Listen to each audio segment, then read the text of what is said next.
Hello, welcome to my channel. So today we'll be talking about the urinary system or the renal system. Okay, so that's what we'll be talking about in our anatomy and physiology lecture once again.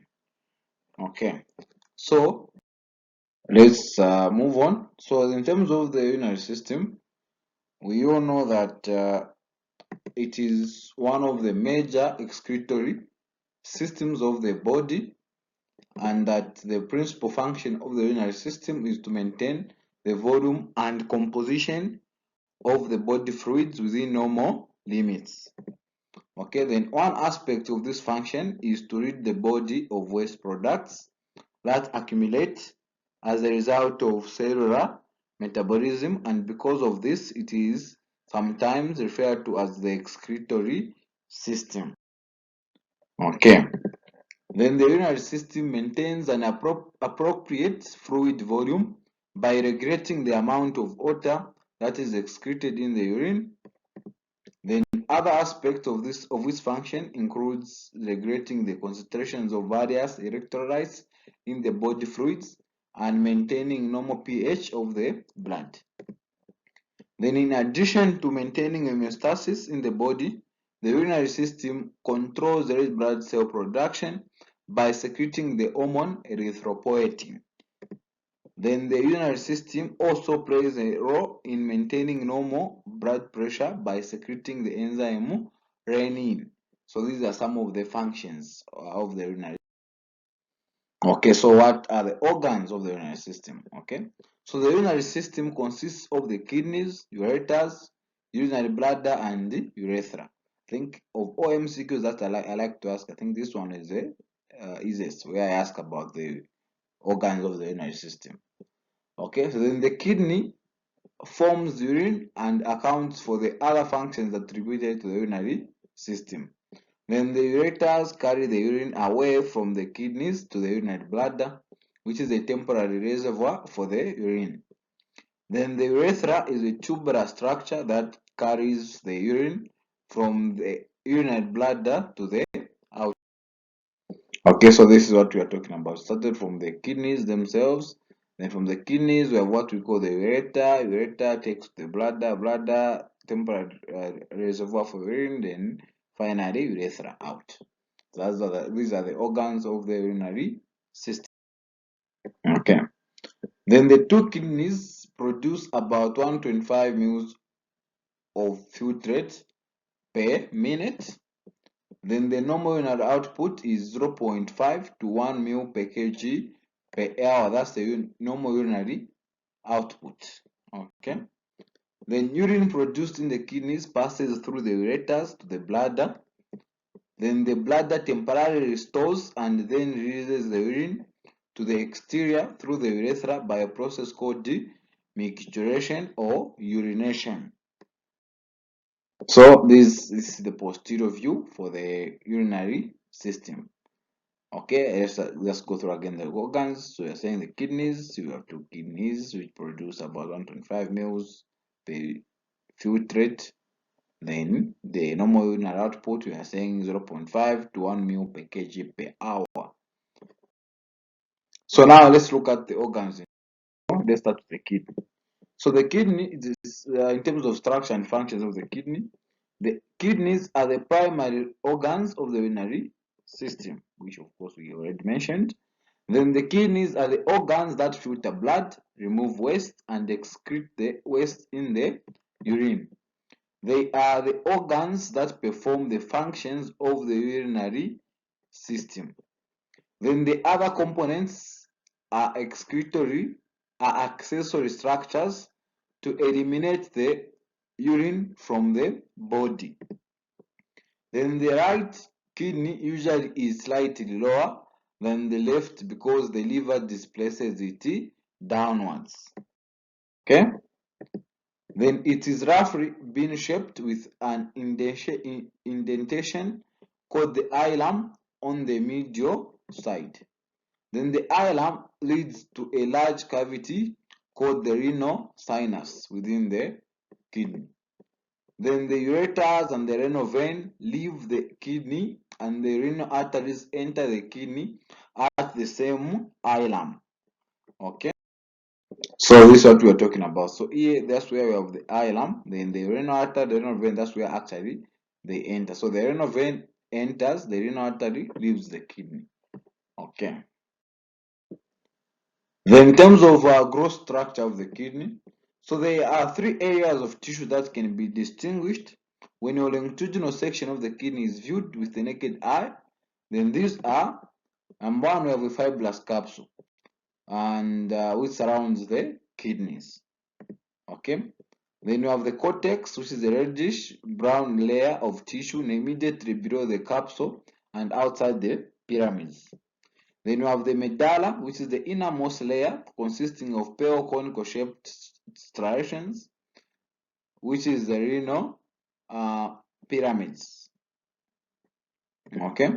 Then you have the hilum, which is the concave middle border of the kidneys, where the renal blood and lymph vessels, the ureters and the nerves enter. That's the hilum. Okay. Then the renal pelvis is the funnel shaped structure which acts as a receptacle for the urine formed by the kidney. It has a number of distal branches called the calyces, so each of which surrounds the apex of a renal pyramid. Okay, so this is the gross structure of the kidney. So if I was to ask you a question, as in draw a gross structure of the kidney, or maybe I bring a gross structure of the kidney, this is what we actually need to draw, or this is what we need to label. So let's start with the covering. The covering is you're going to find what we call the renal capsule, because I don't advocate for students to be writing capsule alone. At least they know that there are a lot of capsules, so at least they say renal capsule, then of course someone will understand still they're talking about the outer layer of the kidney. Okay, then from the renal capsule, then you have two things that you need to look at. Number one, you have the renal cortex. You also have the renal medulla. Okay, then inside the renal cortex, we have specifically you have the renal column. Then the renal column, after the renal column, then you also need to understand the medulla is made up of pyramid-shaped structures, which of course are called pyramids. Those are found within the pyramid. Okay. Then the pyramids have the ending of the pyramid as a tip, which we call the papilla. Then the papilla joins in a calyx, but specifically the smaller calyxes are known as the minor calyxes. Then the minor calyxes join into the major calyxes. The major calyxes join into the renal pelvis. The renal pelvis, then the ureters. Then ureters, you know where they are going now, the bladder, of course. That's the gross structure of the kidney. Then, of course, these are renal vein, these are renal artery. Okay. Then urine formed in the kidney passes through the papilla at the apex of the pyramid into a minor calyx, then into a major calyx before passing through the pelvis into the ureter. Then the walls of the pelvis contain smooth muscles and are lined with transitional epithelium. Then the urine is propelled through the pelvis and ureters to the bladder by peristalsis of the smooth muscle originating in the pacemaker cells in the walls of the calyces. Then this is an intrinsic property of the smooth muscles and is not under nerve. Okay, then let's look at the coverings of the kidneys. So from inside to outside. Number one, we have the fibrous capsule, which is the proper capsule, of course, which is closely invests the kidney and ensures and can be easily stripped off. Then you have the perirenal or perinephric fat, which is a layer of adipose tissue lying outside the fibrous capsule in the space of Gerota. Then you have the renal fascia or the fascia of Gerota, which consists of the anterior layer or the fascia of Tots. You have also the posterior layer of fascia of Zucandil. Then finally, we have the pararenal or paranephric body, which of course is just fat. Then in terms of cross structure of the kidney, when the kidneys are viewed with the naked eye of the kidney, then they are going to consist of the cortex, the renal cortex, and you have the renal medulla. Then from the renal medulla, you're going to find the renal. So this is the kidney from, if you are to view it, this is how the kidney looks like. Okay, so let's now go to the renal cortex. So the renal cortex consists of the cortical ax.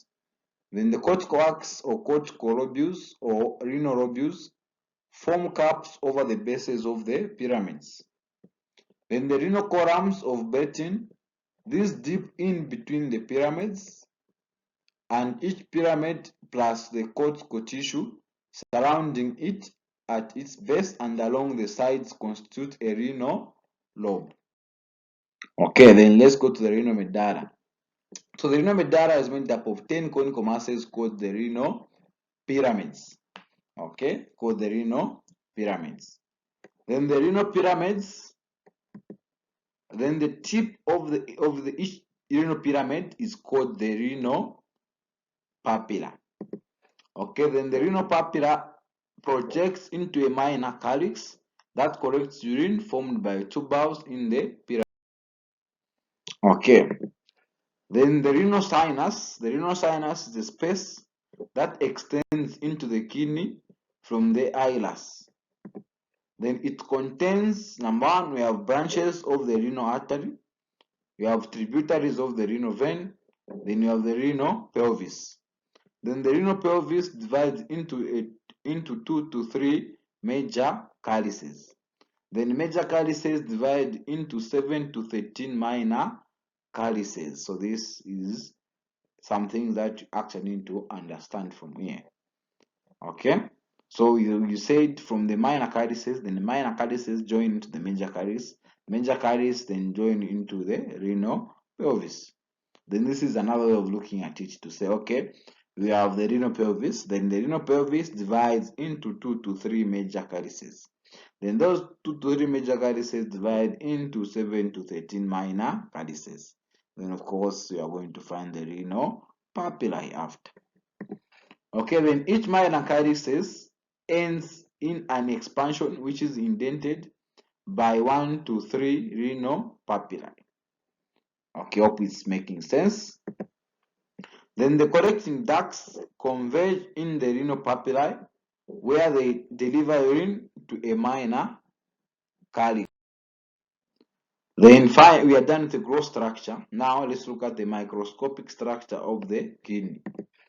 So the kidney is composed of about 1 million functional units, which we call the nephrons. And the nephrons are a smaller number of collecting tubules. Then the collecting tubules transport urine through the pyramids to the renal pelvis, giving them their stripped appearance. Then the tubules are supported by a small amount of connective tissue containing blood vessels, nerves, and lymph vessels. Okay, so let's look at the nephrons. Okay, so each kidney has about 1 to 4 million nephrons. Then the nephron is the functional unit of the kidney, and there are two types that exist. Number one, we have the cortical nephron, which are where the majority of the nephrons are cortical nephrons, and they are located almost completely in the renal cortex. So that's why they are called the cortical nephrons. Then there are other nephrons which we call the juxtamedullary nephrons. So these ones are about 1/7 of the total. Okay, so meaning they are not the majority, of course.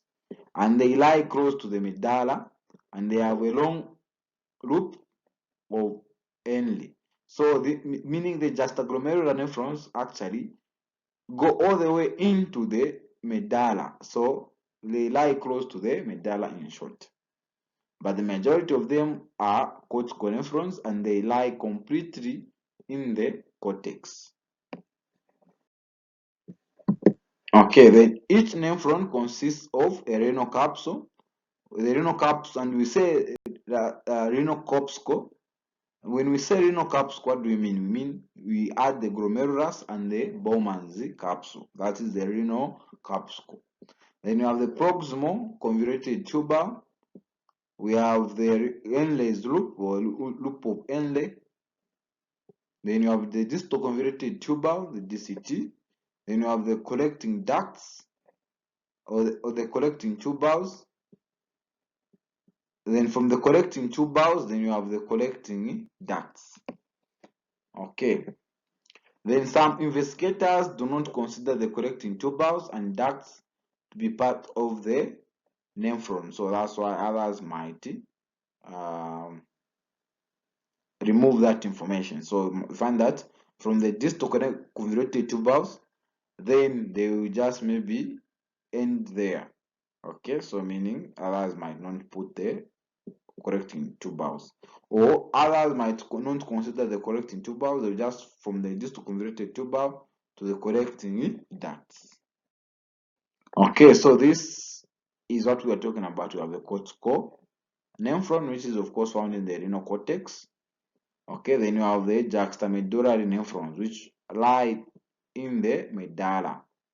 Okay, then from the in terms of the drawings itself, find that you have the proximal convoluted tubal here, the distal here, then you have the renal capsule, which of course made up of the glomerulus and the Bowman's capsule. Then you have the loop of Henle. Then the loop of Henle is there are actually two. You have the ascending and the descending. Then the ascending again there are two. You have the thin ascending and the thick ascending. Then the descending is also the same. The thin ascending, thin descending. That's how it is. Okay. So this is also another nephron, which of course has been labeled. Okay, so number one is a glomerulus. Number two, that is an efferent arteriole. Number three, that is a Bowman's capsule. Number four, that is a proximal convoluted tubule. And for what I've understood for this one is that you need to familiarize yourself with a lot of ways people draw nephrons so that you don't get confused. Each time you say nephron, you don't know the structures. And then number five, that is a cortical collecting duct. The number six, that is a distal convoluted tubule. The number seven, so number seven, this one, that is a loop of Henle. The number eight, that is a duct of Berlin. The number nine, those are peritubular capillaries. The number 10, that is an arcuate vein. Okay, or you can even say a renal venue.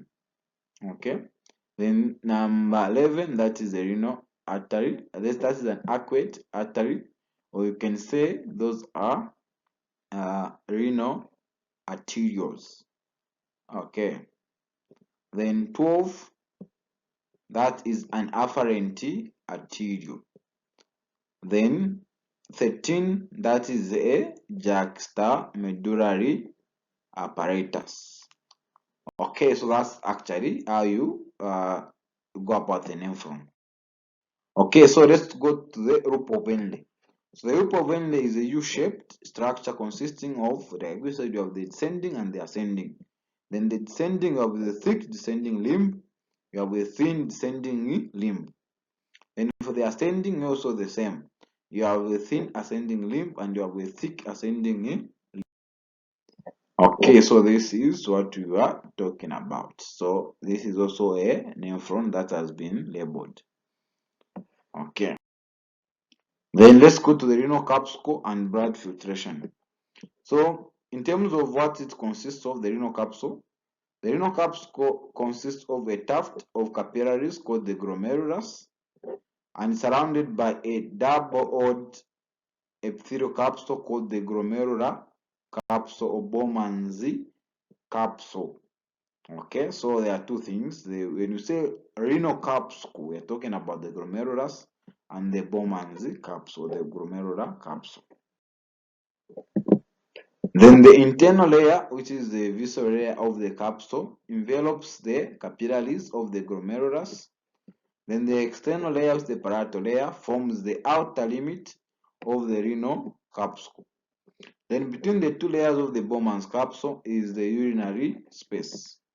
Then this space receives fluid filtered through the capillary wall and the visceral layer. So this is another now a more detailed one, okay, of the renal capsule. Okay, the renal capsule number one is as the Bowman's capsule, but this is the parietal layer of the Bowman's capsule, and it's a visceral layer of the Bowman's capsule. Then the inside we have the glomerulus. Okay, the glomerulus, a fold of that's a fold of arteries. Okay, or vessels. So that's what we call the renal capsule. Okay, then the artery that takes blood inside the Bowman's capsule, we call it the afferent arteriole. The one that takes blood away from the glomerulus is the efferent arteriole. The best way I remember it is using the alphabet. Okay, A starts first, so of course A will be the first thing to take blood inside. Then what E is away from A, so of course that's the easiest way to remember it. Then A is actually bigger, then E is smaller, as depicted by the pictures, of course. Okay, then let's move on to the glomerulus. So the glomerular capillary wall is the filtration unit, and it consists of the following structures. We have fenestrated endothelial cells. Then each fenestra is about 70 to 100 nanometers in diameter. Then you also have a glomerular basement membrane, a GBM. Then apart from that, you also have a visceral epithelial cells, specifically the podocytes. Then you also have mesangial cells between capillaries which support the entire glomerular tuft. Okay, so this is what we are talking about. We have the basement membrane, then the basement membrane has, of course, apart from the basement membrane, we have the podocytes. Okay, that's the thing you need to understand about the glomerulus. Okay, then the podocytes make filtration slits. Then blood is filtered via these same slits. Then a diaphragm of 6 nanometer thick bridges the filtration slits. Then podocytes also have a contractile capacity due to bundles of actin filaments in their cytoplasms. Okay, so that's this is also another structure of the renal capsule, and specifically this is the glomerulus now inside. And the glomerulus are found have what we call the podocytes. The podocytes are the visceral epithelium, okay, or the visceral layer. They are made up of the podocytes. Okay, then podocytes, we're saying they make what we call the podocyte slits. Then via these slits, that's where blood is filtered. That's what we are saying here. Okay, then let's look at the functions of the kidneys. So there are three major functions of the kidneys. Number one, formation of urine. Number two, regulates water balance and urine output. Number three, to regulate the electrolyte balance. Okay, then how does the formation of urine occur actually? So there are three processes involved in the formation of urine, and this is my favorite question in the excretory system or the urinary system. Also, I would ask an essay on formation of urine. Okay, then simple filtration. The number one process of urine formation is known as simple filtration, also known as the glomerular filtration. The second one is selective reabsorption, or known as tubular absorption. Okay, then we have another process which we call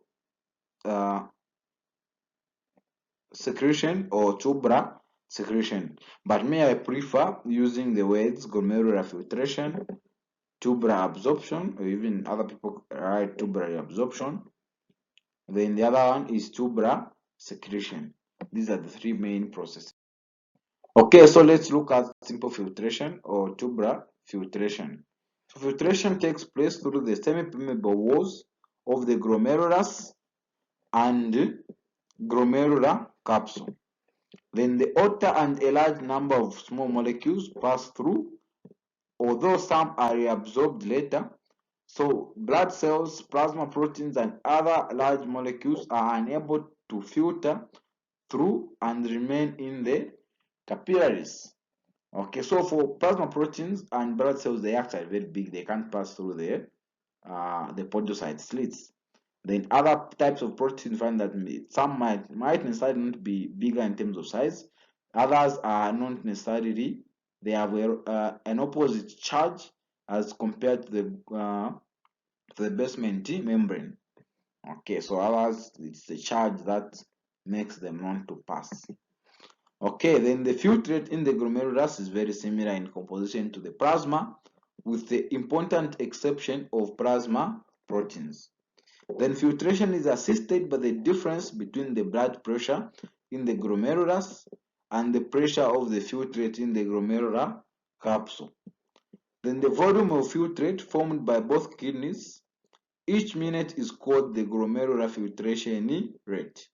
Then in a healthy adult, the glomerular filtration rate is about 125 mils per minute. That is 180 liters of dilute filtrate are formed each day by the two kidneys.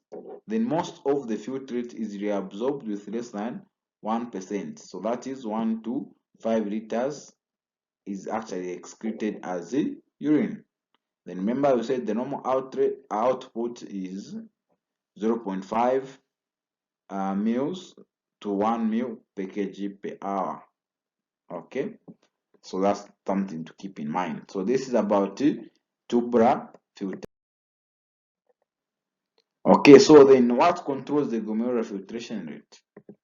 So the same net filtration pressure is there are some pressures that control filtration that controls glomerular filtration rate. So they have what we call the net filtration pressure, which is the pressure measured in the capsular space of the renal capsule, which determines how much water and small dissolved solids leave the blood in the glomerulus to the Bowman's capsule. Then this movement depends on the interaction of a set of forces. Number one, we have what we call the glomerular blood hydrostatic pressure, the GBHP. Then second, we have the capsular hydrostatic pressure. Then lastly, we also have another one, which is the blood colloid osmotic pressure. Then how do we determine the net filtration pressure? We say the net filtration pressure is equal to the glomerular blood hydrostatic pressure minus the sum of the capsular hydrostatic pressure plus the blood colloid osmotic pressure. Then if you were to subtract the GBHP minus the summation of these two, it is approximately 10 mils 10 millimeters of mercury, or even more, but at least that should be equivalent to 10 millimeters of mercury. So the 10 millimeters of mercury is the net outward pressure. So for instance, you have the outward, which is the glomerular hydrostatic pressure over 60 millimeters of mercury. Then you have an inward force of plasma colloid osmotic pressure of negative 32 millimeters of mercury. Then you also have an inward force of capsular hydrostatic pressure of negative 38, negative 18. Then if you are to do your net filtration pressure or the net outward pressure, then it's going to give you positive 10 millimeters of mercury. That is now the force that's going to control the glomerular filtration rate. Okay, so I also prepared an animation. Of course, the credits go to the owners of the video. I just used it, so let's go.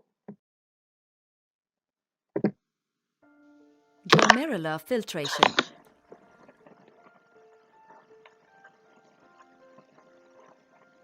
Kidneys are bean-shaped organs which filters blood.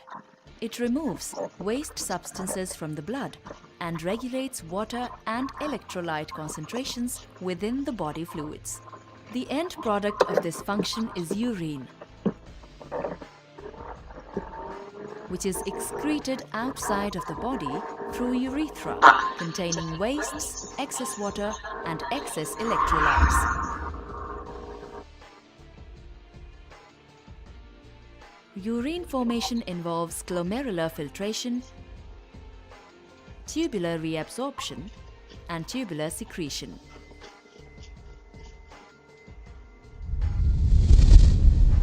The nephron is kidney's functional unit. At the beginning of the nephron, the glomerulus is a network, tuft of capillaries that performs the first step of filtering the blood. The glomerulus is encased in thin, double-walled capsules called Bowman's capsule. The space inside the capsule and surrounding the glomerulus is called Bowman's space.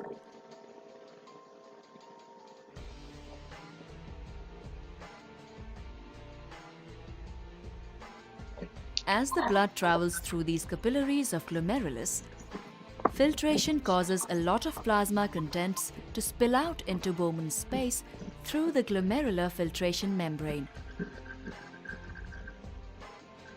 It consists of 3 layers of capillary valve: endothelium, basement membrane, and epithelial podocytes.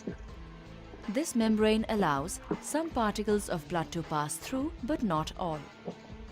The fluid that is filtrate from the capillary blood into Bowman's space is called filtrate and forms the primary urine.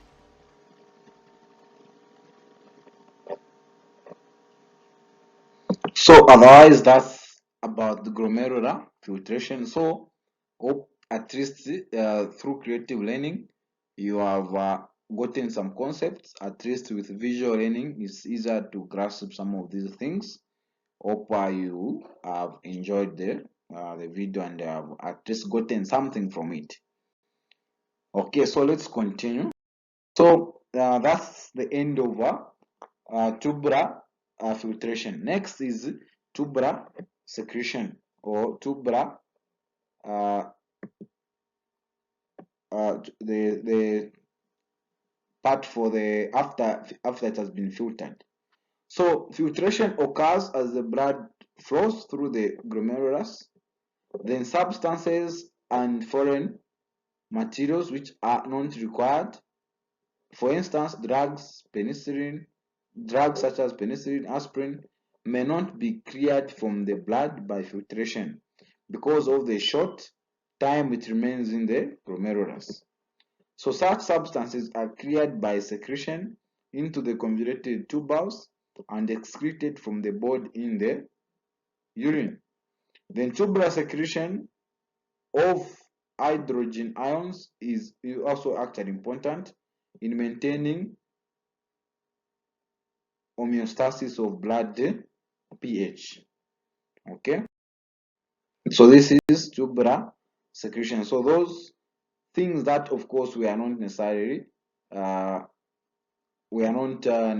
gotten rid of are going to be secreted directly into the renal system. So for X. Okay, so there is also I've also prepared another video for tubular reabsorption and the secretion.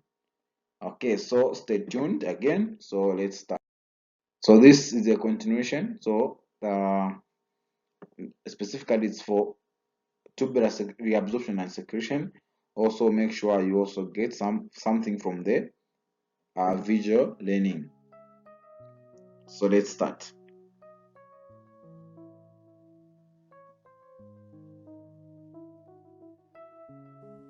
Tubular reabsorption is the flow of glomerular filtrate from the proximal tubule of the nephron into the peritubular capillaries or from the urine into the blood. The water, waste products, salt, glucose, and other chemicals that have been filtered out of the blood are known collectively as glomerular filtrate. Nearly 99% of the filtrate has to be reabsorbed by the renal tubules. The filtrate enters the tubule system of the nephron. Water, glucose, and other nutrients, and sodium, Na+, and other ions are absorbed here. Nearly all of the essential nutrients and 70–80% of electrolytes and water are reabsorbed by proximal convoluted tubule PCT. It selectively secretes hydrogen ions, ammonia, and potassium ions into the filtrate and absorbs HCO3 from it. A thin loop structure called the loop of Henle reabsorbs the water and ions from the filtrate. Just after this, conditional reabsorption of Na+ and water takes place in distal convoluted tubule. The collecting tubule collects the final filtrate and where final sodium regulation takes place. The third important process in the formation of urine. Secretion is the process by which substances move into the distal and collecting tubules from blood in the capillaries around these tubules. Whereas reabsorption moves substances out of the tubules and into the blood, secretion moves substances out of the blood and into the tubules, where they mix with the water and other wastes and are converted into urine. Secretion of hydrogen ions H+, potassium ions K+, ammonia NH3, and certain drugs out of the blood and into the kidney tubules, where they are eventually eliminated in the urine.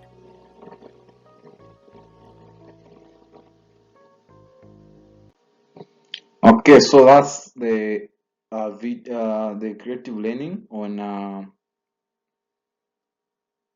tubular reabsorption and secretion. Hope you have gotten something. So remember, we said after blood has been filtered, remember after the process of filtration ends.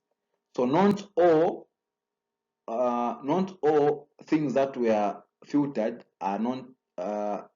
Let me just use the word. Not all of them are useless for the body. For instance, glucose is also actually filtered. So glucose has to be reabsorbed back into the blood. So after filtration, of course, tubular reabsorption has to come in.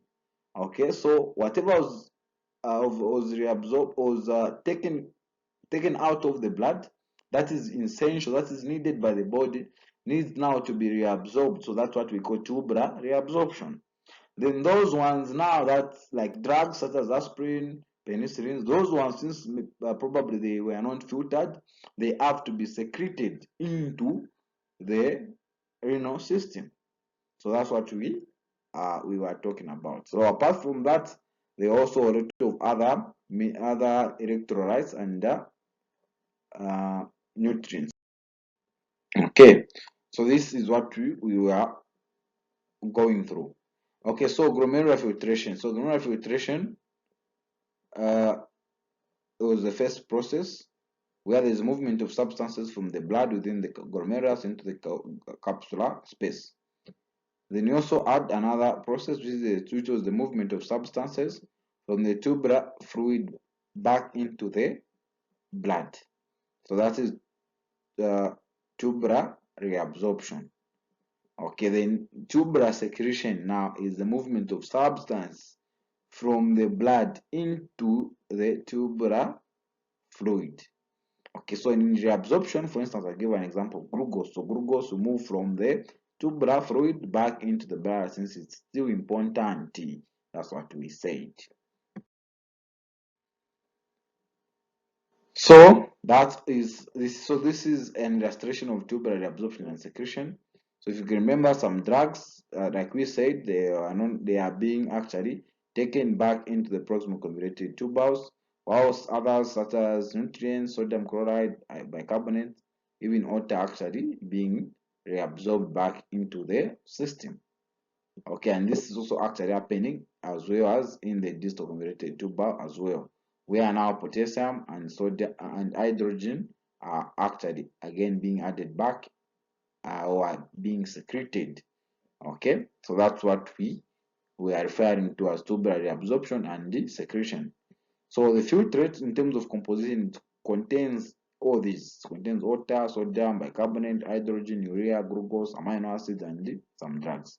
So since sodium, some nutrients, sodium, water, bicarbonate are needed, still needed by the body, they have to be reabsorbed back into the blood.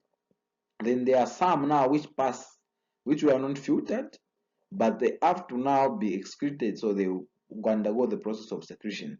So some drugs such as penicillin, aspirin, and others, and of course other poisons as well. Poisons, even alcohol is actually one of those some poisons. Okay, so even hydrogen is being secreted as just depending on the body. So that's tubular reabsorption and the secretion. Okay, so tubular reabsorption is the process by which solids and water are removed from the tubular fluid and transported into the blood back. Then tubular secretion is the process by which harmful substances or excess water are removed into the tubular fluid to be secreted as urine. Okay, so that is tubular reabsorption and the secretion. Hope now you have gotten the concept of tubular reabsorption and the secretion. Okay, so this is what we are talking about. This is under tubular reabsorption and the secretion.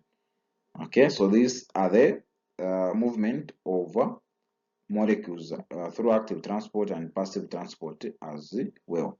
Then just bear in mind, sometimes, especially from the illustration, find that there can be the movement will be maybe misplaced, but at least from here you can get the correct information for of how the molecules will be moving. So they are under the same reabsorption and secretion.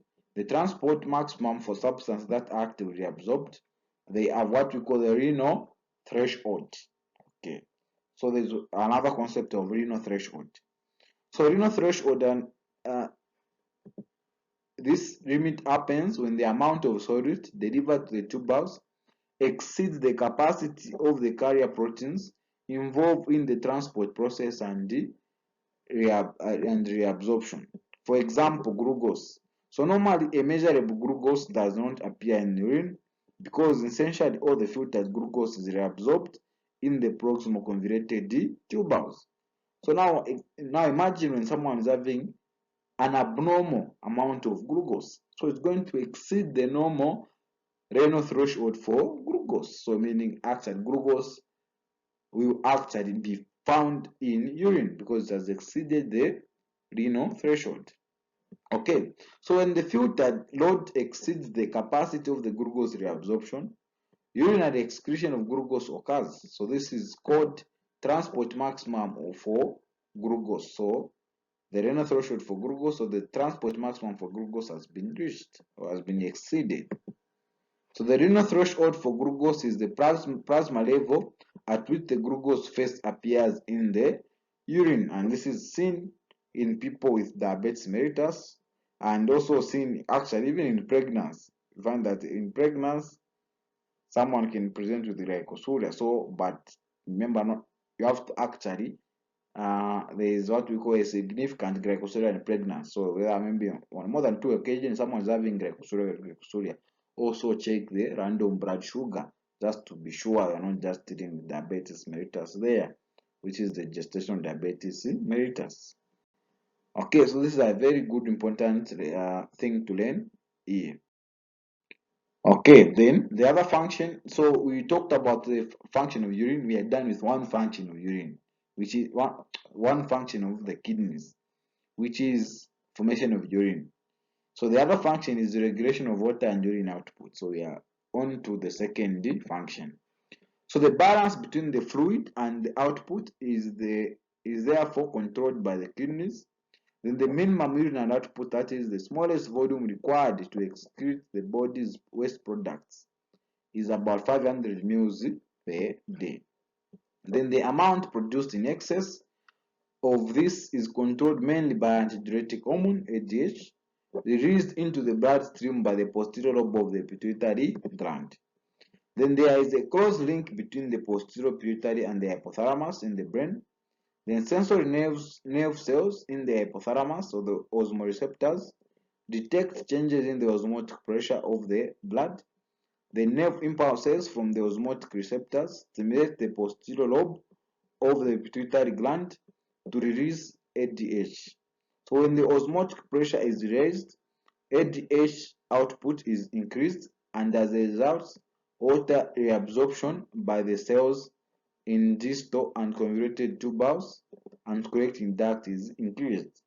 So I remember we used to say ADH causes uh, sodium and water reabsorption. So that you remember, if ADH is produced, then water will be reabsorbed. Then in doing so, also sodium will also be actually reabsorbed as well. So ADH causes sodium and water reabsorption. Then this reduces the blood osmotic pressure and ADH output. So this feedback mechanism maintains the blood osmotic pressure and therefore sodium and water concentration within normal limits. Okay, then the other function of the kidneys are to regulate the electrolyte balance. So specifically, I want to talk about the sodium and potassium concentration. So sodium is the most common cation, and cation means positive charged ion. Then in extracellular fluid, and potassium is the most common intracellular cation. Then sodium is a constituent of almost all foods, and it is often added to food during cooking. So this means that its intake is usually excess of the body's need, and it is excreted mainly in urine and sweat. Then sodium is a normal constituent of urine, and the amount excreted is regulated by the hormone aldosterone. Then secreted, and the same aldosterone is secreted by the adrenal cortex and cells in the afferent. Then the same aldosterone is secreted by the adrenal cortex. Then cells in the afferent, arteriole, and the nephron are stimulated to produce the enzyme renin by sympathetic stimulation. Then low blood volume or by low arterial blood pressure is the one which actually stimulates this. So meaning the production of renin is stimulated by low blood volume or low arterial blood pressure. Then after that, then the renin converts the plasma protein. Okay. After that, then the renin converts the plasma protein angiotensinogen produced by the liver to angiotensin 1. Then the angiotensin converting enzyme S, formed in small quantities in the lungs, acts in the proximal as well as the proximal convoluted tubules and other tissues. The same S converts angiotensin 1 into angiotensin 2, which is a very potent vasoconstrictor.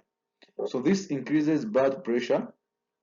Then the renin and raised blood pressure levels also stimulate the adrenal gland to secrete aldosterone. So what we are just from going through is known as the renin angiotensin aldosterone system, or the RAS system, RAAS, RAS system.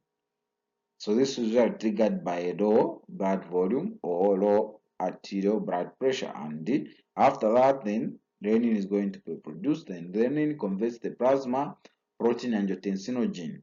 Angiotensinogen is going to be again converted by an enzyme called an angiotensin converting enzyme into angiotensin 1. Then angiotensin 1 is converted to angiotensin 2. So the angiotensin converting enzyme converts angiotensin 1 into angiotensin 2. Then the one which converts angiotensinogen to angiotensin 1 is renin. Okay. Then angiotensin 2 is a potent vasoconstrictor, and after the same vasoconstriction has happened, there's going to be a raised blood pressure. There's going to be raised blood pressure, number one. Then also the raised blood potassium levels are also stimulated, also stimulate the adrenal glands to secrete aldosterone again. Okay.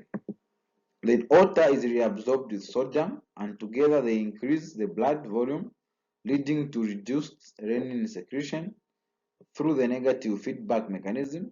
Then when sodium reabsorption is increased, potassium excretion is increased, then indirectly reducing intracellular potassium. So the sodium potassium pump actually is one which actually plays the major role, also contributes to this as well. Okay, but hope you have gotten the concept of how the electrolyte balance between sodium and potassium occurs. Okay, then the amount of sodium excreted in sweat is insignificant except when sweating is excessive.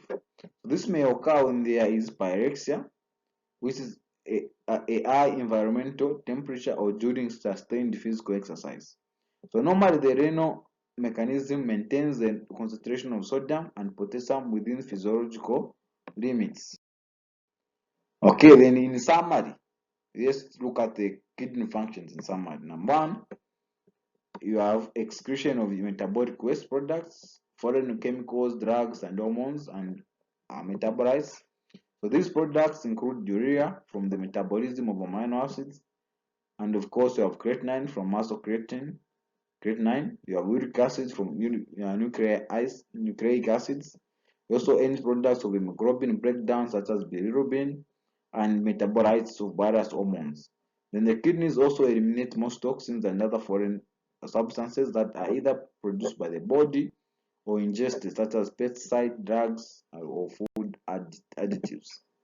Then the other function is the regulation of water and electrolyte balances for maintenance of homeostasis.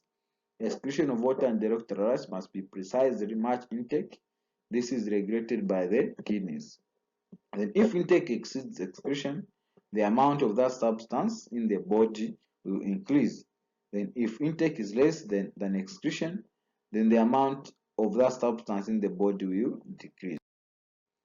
Okay, then the other function is the regulation of arterial pressure.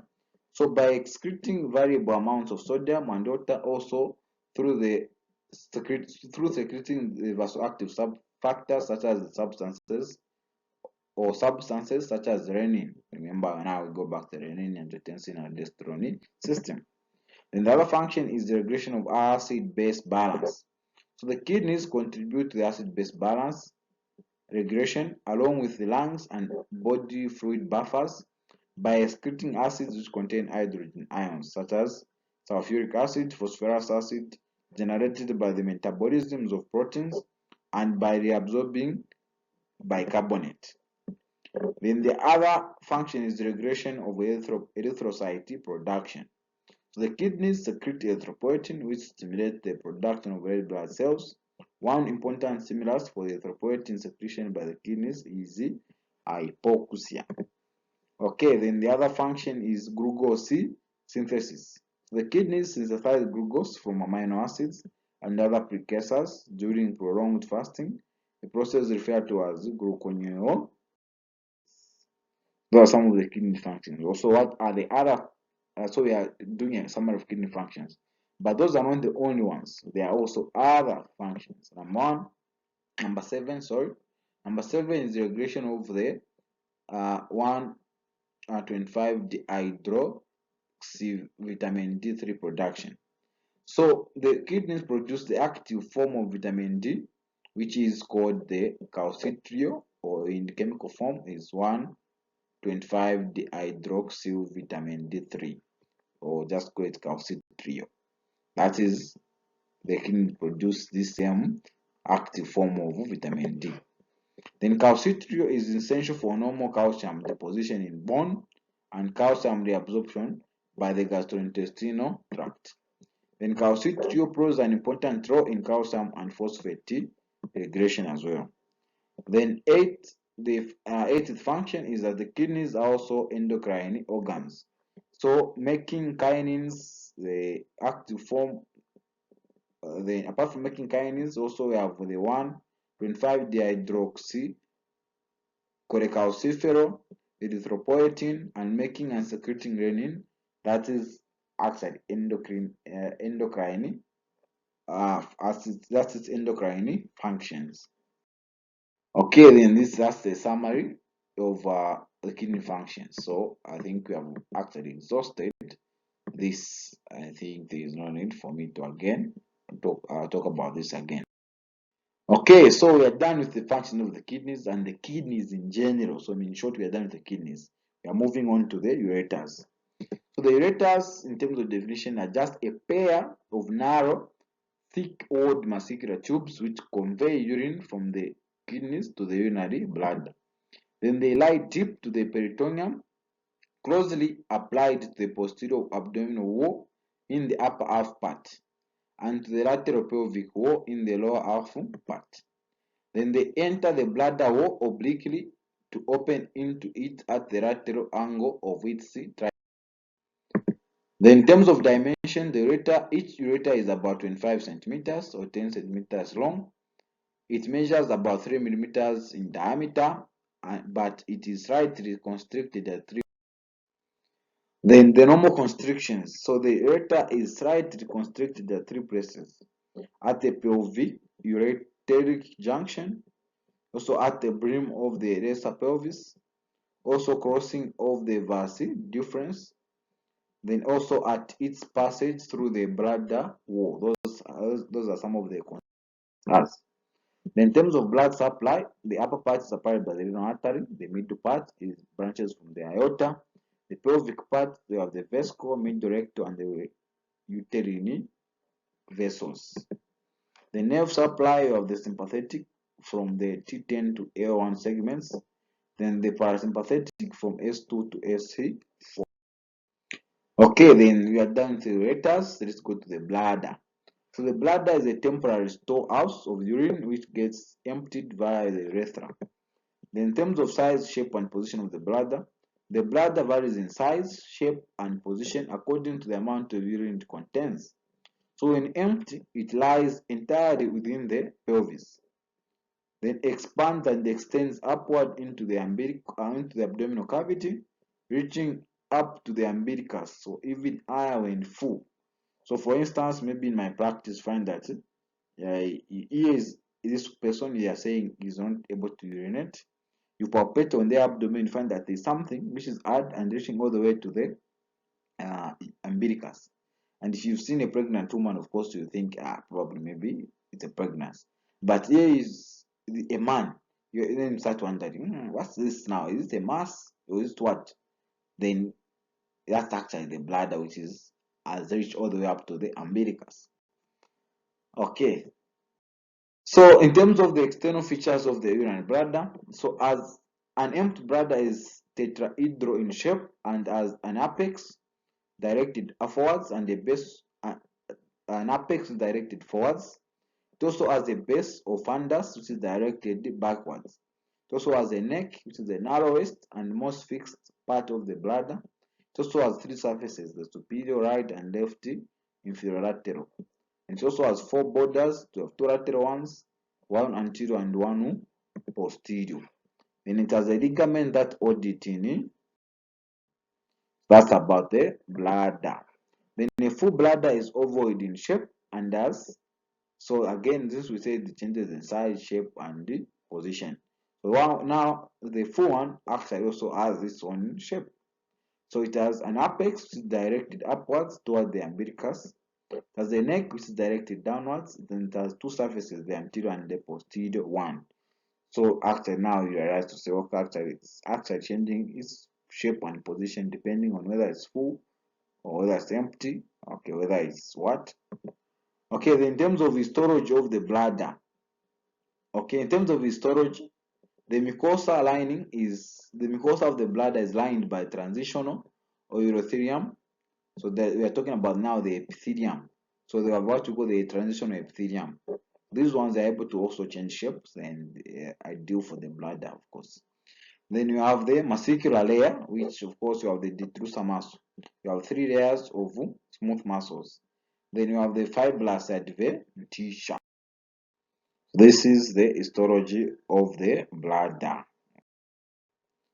So, and this is the structure of the bladder. It looks like from here, the fundus of the bladder, of the body of the bladder, of the neck of the bladder. Then you have the muscles now, the sphincter urethral muscle and urogenital diaphragm. Then that's the now that's the urethra now. Okay, so from here, from the neck below, that's the urethra. Okay. Then the internal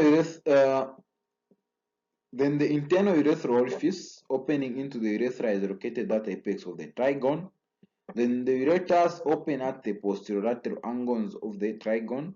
Then a slight elevation of the trigone immediately posterior to the urethra orifice produced by the median lobe of the prostate is called the uvula vesci. Okay, then in terms of arterial supply, the main supply is from the superior and inferior vesical arteries. Then additional supply is from the pituitary and inferior gluteal arteries, and in females from the uterine and vaginal arteries instead of the inferior vesicle. Then in terms of nerve supply, it's autonomic, and the parasympathetic efferent fibers S4, S2 to S4. You have the motor to detrusor muscles and inhibitory to internal urethral sphincter or the sphincter vesci. Then if these are destroyed, normal micturition is not possible. Then you also have sympathetic efferent fibers from T11 to level 2, inhibitory to detrusor muscle and motor to internal urethral sphincters. Okay, then the other nerve supply of the somatic, from the somatic, we talked about the sympathetic, parasympathetic. Now we have talk about the somatic. So somatic, you have the pudendal nerve from the S2 to S4, which supplies the external urethral sphincter, which is voluntary. Then you also have the sensory nerves, which pain sensation pass via the mainly the parasympathetic and partly via the sympathetic nerves. Then in the spinal cord, pain pass via the laterospinal thalamic tract and awareness of bladder distension via the posterior colon. Okay, then the dashed lines, these dashed lines, the ones we are pointing here, they indicate sensory nerves. Parasympathetic nerves, innervation is shown at the left side, so these are the parasympathetic here on the left side. Then sympathetic nerves at the upper right. Okay, here those are the sympathetic. Then somatic at the lower right. So here. Okay, so that's the innervation of the bladder. It's highly innervated. Okay, so we're done with the bladder. Then the urethra. Let's go to the urethra. So the urethra is the tube that carries urine from the bladder to the exterior. Then in men, sperm also pass through it during ejaculation. So meaning in men, urethra sperms also pass through the urethra apart from urine. Then in women, the urethra is exclusively a urinary organ. So meaning no sperms, nothing else passes through the female urethra. I don't know why I said no sperms passes through the female urethra. So let's talk about the male urethra. So male urethra is about 18 to 20 centimeters. Other literature will tell you 18 to 22 centimeters. But all you know, it's very long. Then the extent and location of the urethra is that of the male urethra is that it extends from the internal urethra orifice at the neck of the urinary bladder to the external urethral orifice at the tip of the penis. It consists of 3 parts. Of the prostatic urethra, which is 3 centimeters, named prostatic because found within the prostate. Then below it we have the membranous urethra. Then lastly we have the spongy urethra, which is the longest. Now the spongy urethra again is divided into 2. You have the bulbous urethra, you have the pendulous or penile urethra. Okay, or if you want, you can say you have four parts of the urethra. You have the prostatic, membranous, bulbous, and the penile or pendulous urethra. If you maybe you might forget the sponge one. Okay, so the prostatic urethra is the initial part of the urethra that passes through the prostate. Then the prostatic ducts that transport the secretions of the prostate open into the prostatic urethra. Then in the dorsal and the distal part of the prostatic urethra, there is an elevation, which is the vermontanum, so from Latin meaning mountain ridge. Then the same vermontanum is also called the urethral crest, and it protrudes into the inferior of the prostatic. Okay. Then the ejaculatory ducts open on the sides of the vermontanum. Then the seminovesicles enter the proximal urethra through these ducts to be stored just before ejaculation. Then the prostatic urethra is lined with a transitional epithelium as well. So this is also one thing about the prostatic urethra. It also has transitional epithelium, just like the blood. Okay, then below it you have the membranous urethra. So this one extends for only 1 centimeter and is lined with stratified or pseudostratified columnar epithelium. Surrounding this part of the urethra is a sphincter of striated muscle, which are the external sphincter of the urethra. Then the voluntary external striated sphincter adds further closing pressure to that exerted by the involuntary urethral sphincter. Then the latter is formed by the continuation of the internal longitudinal muscles of the. Then we have the spongy urethra. The spongy urethra is located in the erectile tissue. In the erectile tissue of the penis called the corpus spongosum. So this one consists of the bulbous and the pendulous parts of the urethra. Then the urethral lumen dilates distally, forming the fossa navicularis. Then the epithelium of this portion of the urethra is mostly pseudostratified and columnar. Then with stratified and squamous areas distal. You also have what we call the Ritter's glands, which are the mucous glands found along the entire length of the urethra, but mostly in the pendulous urethra. Okay, we are done with the female urethra. Let's look at the female. We are done with the male. Let's look at the female. The female is actually very short. It is about 4 to 5 centimeters long and is lined with stratified squamous epithelium and areas of pseudostratified columnar epithelium. Then the mid part of the female urethra is surrounded by an external striated voluntary sphincter. Developmentally, it corresponds to the upper part of the prostatic urethra of the. Okay, then finally let's talk about the menstruation reflex. So what is actually this reflex? So what is the reflex in general? So a reflex is an involuntary and near instantaneous action in response to a stimulus mediated via the reflex arc formed in the spinal cord. Then when we say menstruation reflex, we are talking about a reflex by which urinary bladder empties when it is filled. Then through it, though it is a reflex process, in adults it can be controlled voluntarily to some extent. Then the urinary bladder is a hollow organ having body formed by the detrusor muscle as a trigon in its posterior aspect, then bladder neck. So the emptying of the bladder is mainly guarded by the internal and the external sphincters. So the internal sphincter, these ones are completely involuntary. They are made up of the smooth muscles. Then the external ones are voluntary because they have the skeletal muscles, which of course we can control. Then you have the detrusor muscle, which is present in the body of bladder, which is capable of contraction and expansion in response to stimulus. It is mainly responsible for emptying of blood.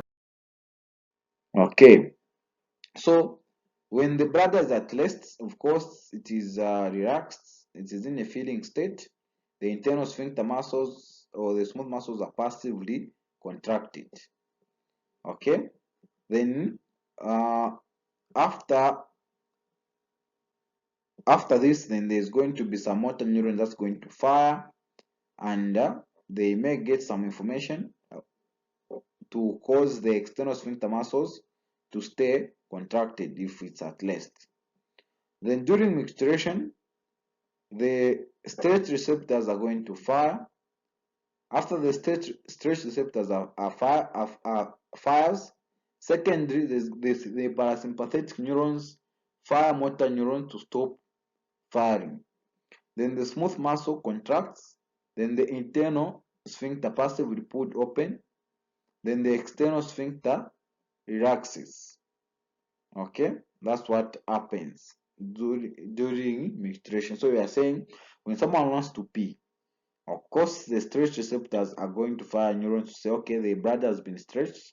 Then the sensory neuron are going to send that information to the RCNS input so that it may facilitate or inhibit the reflex.